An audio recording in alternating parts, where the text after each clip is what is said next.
Bismillahirrahmanirrahim. Assalamualaikum warahmatullahi wabarakatuh. Waalaikumsalam warahmatullahi wabarakatuh. Ya, alhamdulillahirabbil alamin. Wa bihi nasta'in wa ala umuri dunya waddin wassalatu wassalamu ala asrofil anbiya'i wal mursalin wa ala alihi washabihi ajmain. Amma ba'du. Pertama-tama di sini saya sebagai perwakilan dari kelompok ini via Zoom sebagai moderator.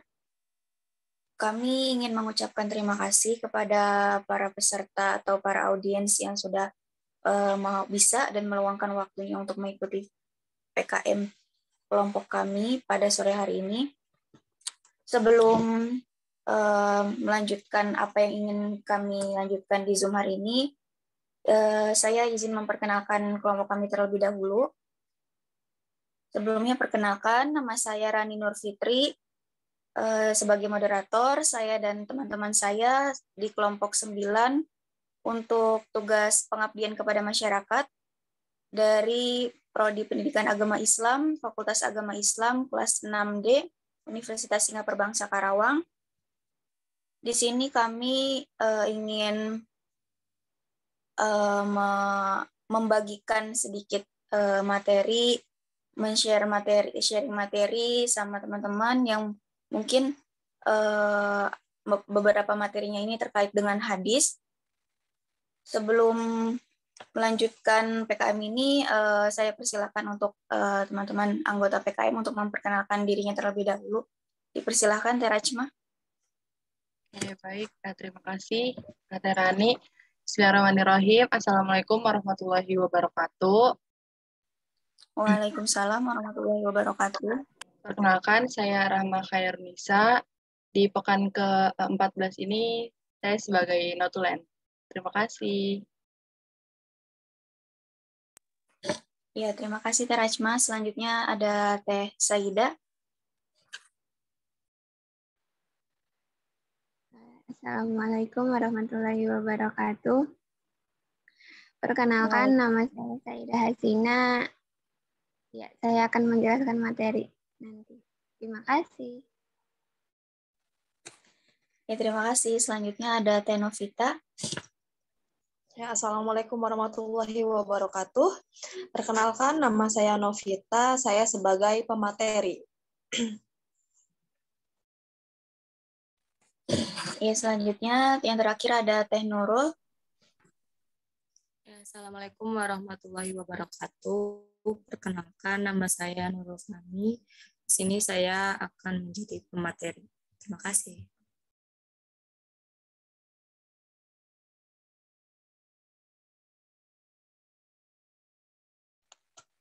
Ya, tadi kami telah memperkenalkan diri kami ya teman-teman. Untuk mempersingkat waktu mungkin ya kita langsung saja di sini akan sedikit membagikan materi atau penjelasan mengenai hadis tentang macam-macam syahid. Untuk pemateri pertama dipersilahkan. Ya, terima kasih moderator.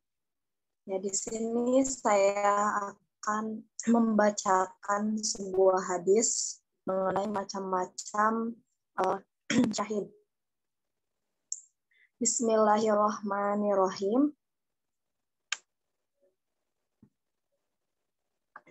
Hadasana Yahya bin Yahya qala qaratu ala Malikin an Sumiyin an Abi Solihin an Abi Hurairah anna Rasulullah sallallahu alaihi wasallam qala bainama rajulun yamsi bitariqin wajada gusna syakin ala tariqi fa akhara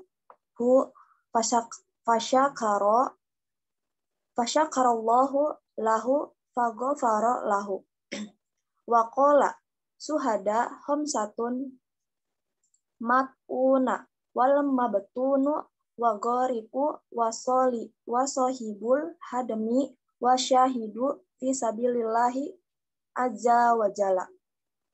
Riwayat Muslim. yang artinya, menceritakan kepadaku Yahya bin Yahya, ia berkata, aku telah membacakan hadis ini kepada Malik dari Sumi, dari Abi Solih, dari Abu Hurairah. Sesungguhnya Rasulullah Shallallahu Alaihi Wasallam bersabda, tatkala seorang laki-laki berjalan, ia menemukan ranting tajam di jalan, lalu ia menyingkirkannya. Maka Allah berterima kasih padanya dan memberi ampunan untuknya. Beliau melanjutkan, para syuhada ada 5. Yang pertama, orang yang mati akibat penyakit taun. Orang yang mati sakit perut, orang yang mati tenggelam, orang yang mati tertimpa reruntuhan, dan orang yang mati syahid di jalan Allah. Hadis riwayat Muslim, nomor hadis 4940. Baik, sekian pemaparan yang dapat saya sampaikan mengenai hadis dan terjemahannya. Saya kembalikan kepada moderator. Ya, baik. Terima kasih kepada Teh Novita yang telah membacakan hadis dan terjemahnya. Untuk selanjutnya, pemateri yang kedua dipersilahkan. Baik, syarah hadis atau penjelasan dari hadis. Kalimat dari yang artinya tatkala seorang laki-laki berjalan, ia menemukan ranting tajam di jalan lalu ia menyingkirkannya. Maka Allah berterima kasih padanya dan memberi ampunan untuknya. Dalam hadis ini menunjukkan keutamaan menyingkirkan bahaya dari jalanan. Perbuatan ini termasuk ke dalam cabang-cabang iman yang paling rendah. An-Nawawi saat mensyarahkan hadis ini menyebutkan beberapa arti dari kata al-mabtun. Di antaranya adalah penderita sakit perut yaitu diare, penderita edema atau busung air, orang yang membusuk perutnya, atau orang yang mati karena sakit perut secara umum. Adapun kata gori adalah orang yang mati tenggelam di air, dan kata sohibul had adalah orang yang mati tertimpa reruntuhan. Para ulama berpendapat bahwa kondisi-kondisi kematian dalam hadis di atas dihitung sebagai kesyahidan oleh Allah karena keganasan dan kesakitan yang luar biasa yang ditimbulkannya. Maksud syahid di sini selain yang gugur di medan perang adalah mereka yang di akhirat kelak akan mendapat pahala seperti para syuhada yang gugur di dalam perang meskipun di dunia mereka dimandikan dan disolatkan. Orang yang mati syahid terbagi menjadi 3 macam. Yang pertama, syahid di dunia dan di akhirat, yaitu orang yang terbunuh dalam perang melawan orang-orang kafir. Yang kedua, syahid di akhirat, yaitu mereka yang disebutkan dalam hadis di atas. Kemudian yang ketiga, syahid di dunia bukan di akhirat adalah mereka yang haus akan harta rampasan perang, ghanimah atau mati saat lari dari medan perang. Baik, terima kasih. Dikembalikan ke moderator. Baik, terima kasih kepada Teh Saida. Untuk selanjutnya, pemateri ketiga dipersilahkan.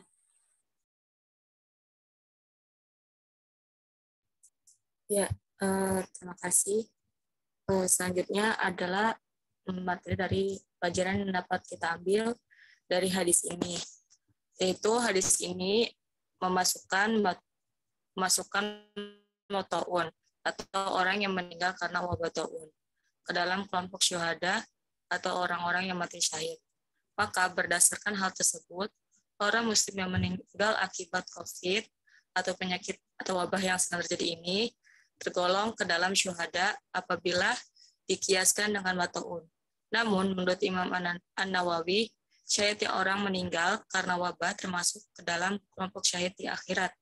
Berbeda dengan muslim yang gugur di medan perang, yang syahidnya yaitu dunia dan akhirat. Ya, terima kasih. Itu materi dari saya. Saya kembalikan kepada moderator. Baik, terima kasih Teh Nurul Fahmi.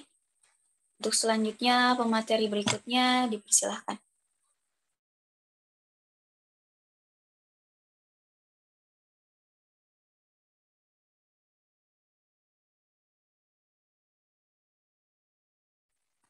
Ya, maaf. Untuk tadi penjelasan yang terakhir mengenai pelajarannya atau hikmah apa yang bisa diambil Untuk selanjutnya mungkin cukup penjelasan dari kelompok kami sudah selesai. Untuk selanjutnya dibuka sesi tanya jawab. Mungkin ada teman-teman dari peserta PKM yang ingin bertanya, mungkin ada penjelasan yang mungkin masih kurang dimengerti, dipersilahkan bertanya, boleh. Untuk penanya mungkin untuk 2 orang penanya dulu ya. Ya, udah masuk pertanyaan pertama. Sebentar.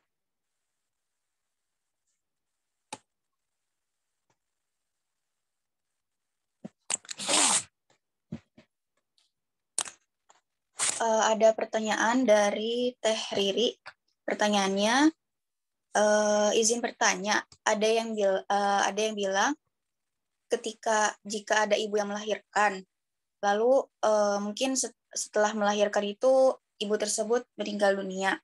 Nah, ada yang bilang kalau itu bisa digolongkan ke dalam mati syahid. Nah, bila memang masuk dalam golongan mati syahid, nah ibu tadi tersebut masuknya ke kategori syahid apa gitu ya. Ya, terima kasih Teh Riri.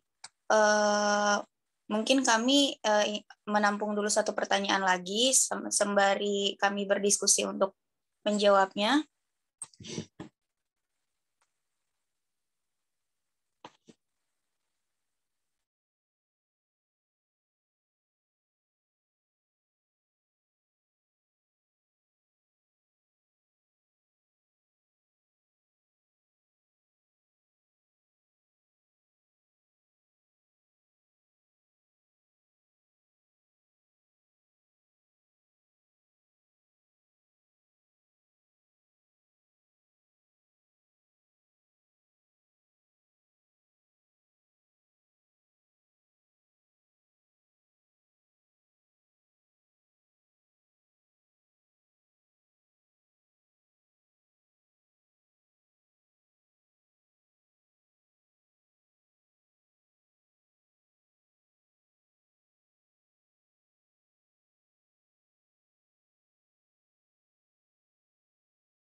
Iya, baik, ada pertanyaan lagi ya, yang kedua masuk dari Teh Khadijah.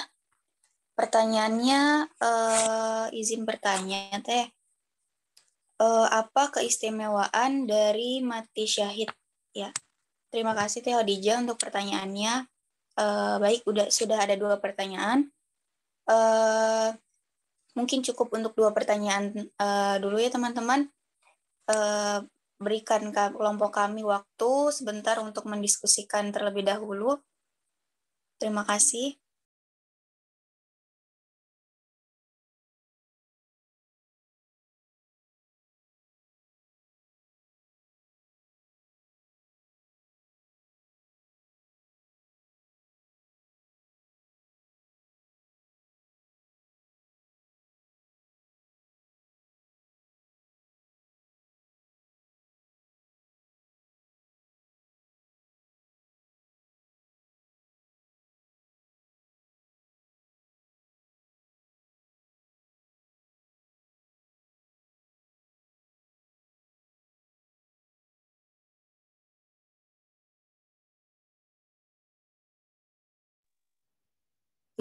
Aku belum on-cam. Aku izin menjawab pertanyaan dari Teh Riri tentang ibu melahirkan. Itu benar, namanya dia kalau misalkan itu disebut bisa mati syahid kalau misalkan dalam proses melahirkannya dia meninggal. Nah, itu dia tergolong dalam penyakit saat sakit perut. Jadi kan tadi di hadis sudah dijelaskan kalau misalkan ada tujuh jenis mati syahid, yaitu kan terbunuh oleh wabah, kondisi tenggelam, radang selaput dada, sama penyakit perut.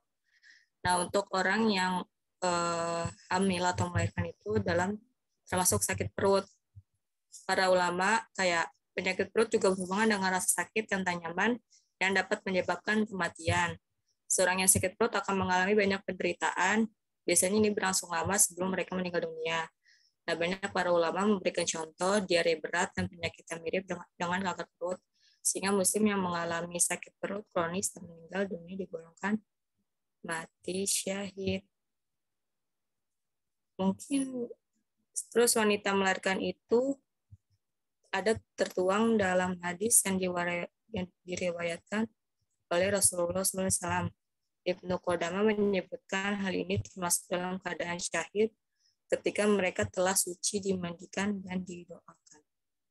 Ya, kurang lebihnya segitu. Kalau ada yang mau menambahkan dari para pemateri.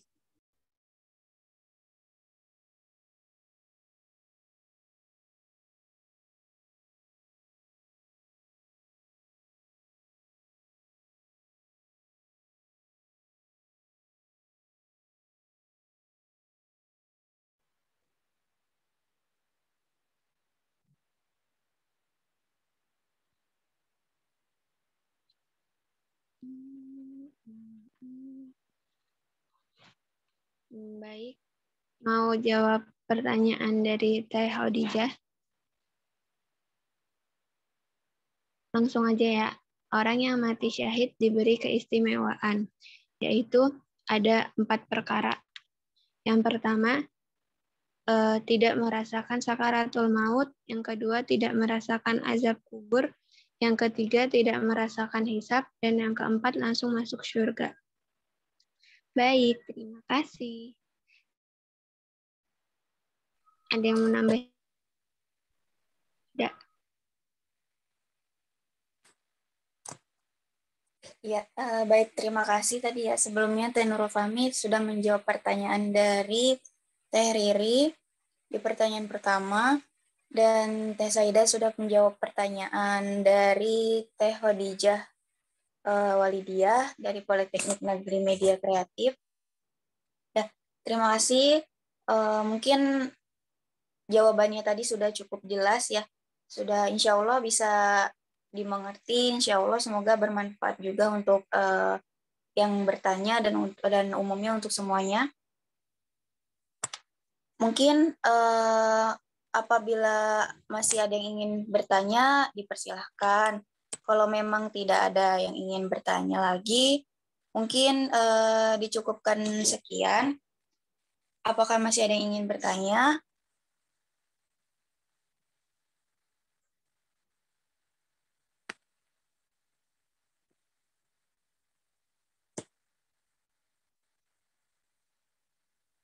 Ya, sepertinya sudah cukup ya. Semuanya mungkin insya Allah sudah cukup paham, sudah cukup mengerti dari penjelasan-penjelasan yang kami sampaikan.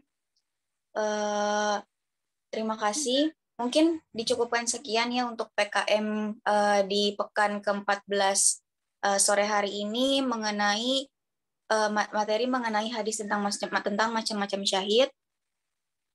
Saya sebagai moderator perwakilan dari kelompok 9 mengucapkan terima kasih untuk semua teman-teman yang sudah berpartisipasi, yang sudah mau meluangkan waktunya, yang sudah ikut bertanya. Insya Allah semoga apa yang kita dapatkan hari ini bermanfaat.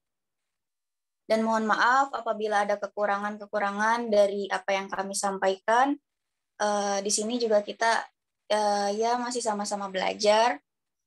Semoga ilmu yang kita dapatkan juga bisa terus berkembang. Ya, terima kasih sekali lagi. Dicukupkan sekian. Wallahul muwaffiq ila aqwamit thoriq. Wassalamualaikum warahmatullahi wabarakatuh. Waalaikumsalam warahmatullahi wabarakatuh.